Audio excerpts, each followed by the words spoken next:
अस्सलाम वालेकुम। WordPress course की क्लास 20 में खुश आमदीद। इस क्लास में हम सीखेंगे इंपोर्ट और एक्सपोर्ट। तो चलिए सीखते हैं। इंपोर्ट और एक्सपोर्ट टर्म सुनकर अगर आपको ऐसा लग रहा है कि हम इस वीडियो में कुछ खरीदने और बेचने की बात करेंगे, तो ऐसा बिल्कुल भी नहीं है।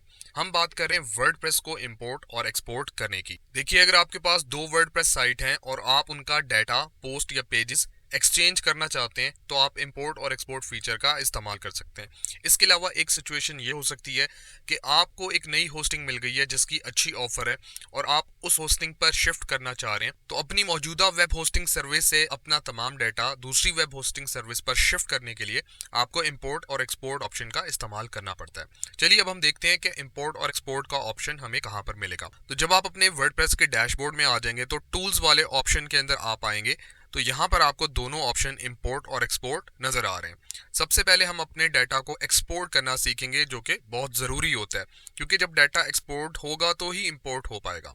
तो हम एक्सपोर्ट वाले ऑप्शन के ऊपर क्लिक कर देते हैं। अब यहाँ हमसे पूछा जा रहा है कि आपने क्या एक्सपोर्ट करना है, ऑल कंटेंट या पोस्ट या पेजेस या मीडिया।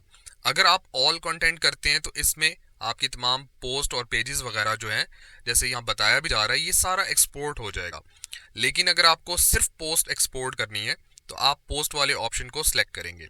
जब आप पोस्ट वाले ऑप्शन को सिलेक्ट करेंगे तो आपसे नीचे फर्दर डिटेल्स पूछी जाएंगी कि आपने अगर पोस्ट को एक्सपोर्ट करना है तो किन कैटेगरीज वाली पोस्ट को एक्सपोर्ट करना है। तमाम कैटेगरीज वाली पोस्ट को एक्सपोर्ट करना चाहते हैं तो आप उनको एक्सपोर्ट कर सकते हैं, या फिर आपको बाकी कैटेगरीज भी यहाँ पर नजर आ जाएंगी, आप उनको सिलेक्ट करके एक्सपोर्ट कर सकते हैं।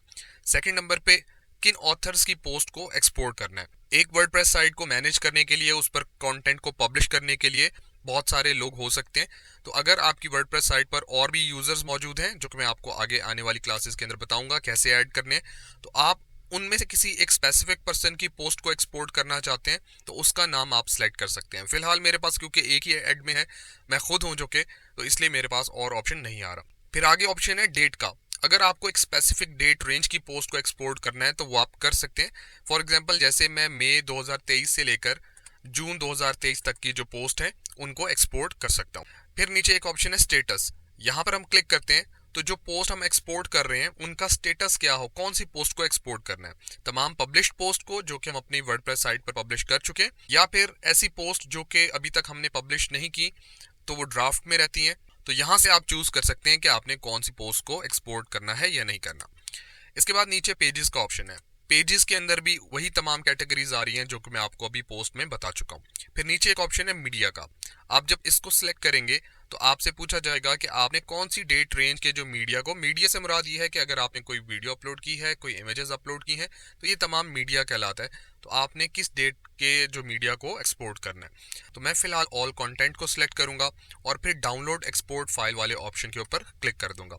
जैसे यहाँ मैं क्लिक करूंगा तो ये फाइल डाउनलोड होना स्टार्ट हो जाएगी और ये डाउनलोड हो चुकी है। इसकी एक्सटेंशन है XML यानी एक्सटेंसिबल मार्कअप लैंग्वेज। तो यहाँ पर आप सीख चुके हैं कि अपनी वर्डप्रेस साइट को आपने डाउनलोड कैसे करना है, उसका बैकअप कैसे बनाना है। बेसिकली ये एक तरह का बैकअप आपके पास बन चुका है।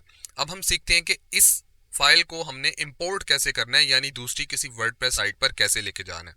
आपको वापस टूल्स वाले सेक्शन में आना है और यहाँ पर देख रहे हैं आप लिखा हुआ है इंपोर्ट। इस पर आप क्लिक करेंगे तो आप इंपोर्ट वाले एरिया के अंदर आ जाएंगे। अब आप यहाँ देख रहे हैं आपको बहुत सारे प्लेटफॉर्म्स नजर आ रहे हैं जहाँ से आप डाटा को एक्सपोर्ट करके यहाँ पर इंपोर्ट कर सकते हैं। फॉर एग्जांपल, आपके पास अगर एक ब्लॉगर की फाइल है, आपने ब्लॉगर की फाइल को डाउनलोड किया हुआ है, आप उसे इंपोर्ट करना चाहते हैं वर्डप्रेस में, तो यहाँ से कर सकते हैं। इस तरह और भी काफ़ी ऑप्शंस आ रहे हैं। फिलहाल हमने वर्डप्रेस की फाइल को ही इंपोर्ट करना है, तो नीचे ऑप्शन है वर्डप्रेस। यहाँ से आप इंस्टॉल नाउ वाले ऑप्शन पे क्लिक करेंगे। सबसे पहले इसका एक प्लगइन इंस्टॉल होगा। यहाँ पर प्लगइन क्या होते हैं आने वाली कुछ क्लासेस में आप सीखेंगे।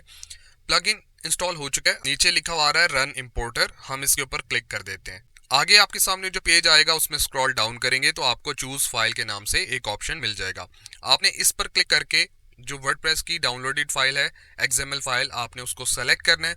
सेलेक्ट करने के बाद अपलोड फाइल एंड इंपोर्ट वाले ऑप्शन पे क्लिक करना है।